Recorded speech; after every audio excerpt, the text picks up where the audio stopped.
আসসালামু আলাইকুম। ওয়ালাইকুম আসসালাম। শোনো, আজারে কথা কয়ে সময় নষ্ট করার মতো সময় আমার হাতে নাই। তুমি কি পাস দিছো?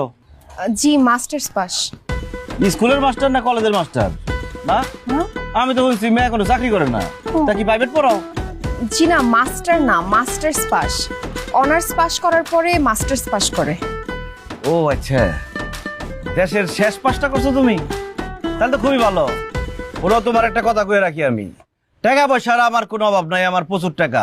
দুই হাতে উড়াইও টাকা শেষ করতে পারবে না তুমি, কারণ আমি টাকা তোমার উড়াইতেই দেবো না। আমার টাকা অনেক আছে, কিন্তু অপচয় আমি একদম পছন্দ করি না। আমার একটা শর্ত, আমার বাচ্চা কাচ্চা লাগবে সব শিক্ষিত। এর লেগে আমি একটা শিক্ষিত বউ চাইতেছি। কথা কি ক্লিয়ার? জি, আমারও একটা কন্ডিশন আছে। আমি রিসেন্টলি বিসিএস ভাইবা পরীক্ষা দিয়েছি। বুঝতেছিস কিছু? না, বাবা তো সব বুঝতেছি। যদি বিসিএস এ টিকে যাই, আমি জবটা করতে চাই। আপনারা টেনশন করবেন না, বিয়ের পরে আমি ওয়ার্ক লাইফ ফ্যামিলি লাইফ দুইটাই মেনটেন করে চলবো।